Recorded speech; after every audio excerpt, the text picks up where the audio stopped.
Hey friend, and welcome back to the Food Shed. Let's talk about this comment real quick. So puppy mills are kind of the opposite of what I'm doing here. In a puppy mill, they're just trying to pump out as many puppies as possible for profit. They're not worried about the genetic health of the dog. They're not worried about the overall health of the dog. They're not worried about making the breed better. They're not trying to do anything other than make more puppies so they can make more money. I'm kind of doing the opposite in here. I'm breeding these birds to get better and better genetics out of them. I am worried about their health because that turns into healthy food for my family. If I have sick birds, we can't eat them. I am worried about their well-being. I'm worried about their safety. This is not a money-making operation for me. This is a putting food in my freezer operation for me to make sure that my family has access to healthy, organic food that we have grown, so I know exactly what goes into those birds. Not a puppy mill by any stretch of the imagination. As far as proper care goes, this shed, albeit keeps them from seeing the wild and the wilderness out in the outdoors, keeps them safe.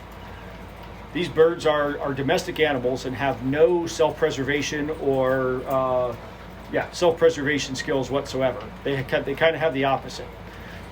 Rats, raccoons, stray dogs, feral cats, coyotes, owls, falcons, eagles, bears, all of the above will very easily unalive these things. And do. If you go on Coturnix Corner Facebook page and you Google the K word or you look up the K word for unaliving, you will find a lot of posts about, oh hey, look at what happened to my quail. All of them are in outside cages or aviaries, and all of them have just been mauled by something. Wild animals whose job it is, or whose sole purpose in life is to find food and eat, will find a way to lure the birds to the edge of the cage so they can take their head off and eat them. And it is what it is. I'm not faulting the wild animal for doing a thing that puts food in their stomach so that they can stick around. I'm not faulting the owner at that point who's learning things about raising quail and how you can keep them safe. It's just a situation that happens, right? One of the people I follow on here started their quail journey with a pop-up greenhouse. Thought it would be a great opportunity for the quail to be outside. It would keep them safe from the elements and, give them an opportunity to kind of see what the outdoors was like and enjoy that. And some feral cats and a raccoon very quickly taught that person that that was less than a secure environment for them. That person now keeps their quail in a shed. The shed provides security from predators. There is no hawk that is going to lure these birds out of this shed.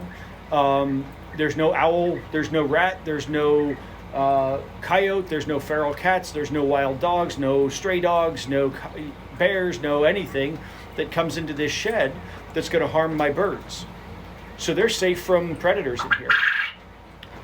Avian disease is passed through the feces of other birds. These birds don't leave the shed, so they would never be exposed to avian disease or any of the other bird flus that are running around because they don't ever get exposed to the outside. And so I'm keeping them healthy. I'm keeping them safe. When the weather is garbage outside, I've got a small heater that keeps it above freezing in here so they get to stay warmish. They're fine down to like minus 20 degrees or minus 30 degrees according to some of the people on here. I haven't tested that, but I like to not have to dethaw my water system, so they will never see a freezing temperature in here.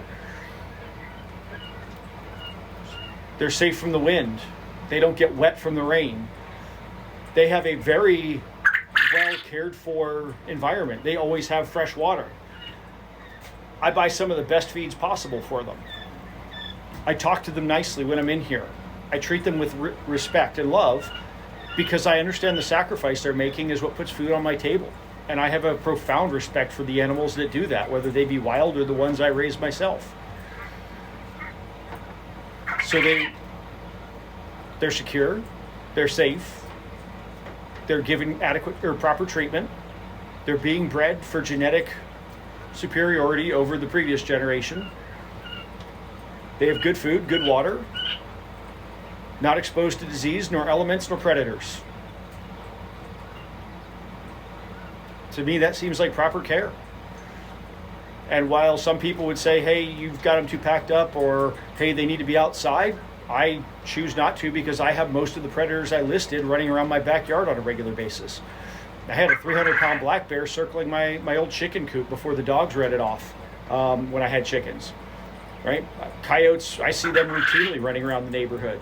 Hawks always flying overhead. I've lost chickens to hawks before. Rats, yeah, good luck. There's rats literally everywhere around here.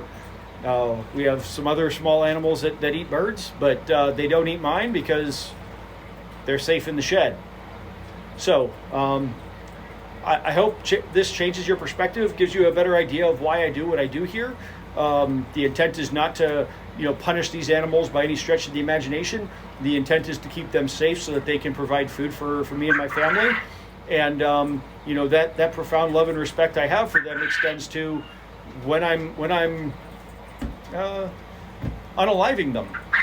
The moments before I unalive them, I thank them for their sacrifice, because they're sacrificing either to put food on my table or to allow me to sell to buy food for the rest of the birds I have.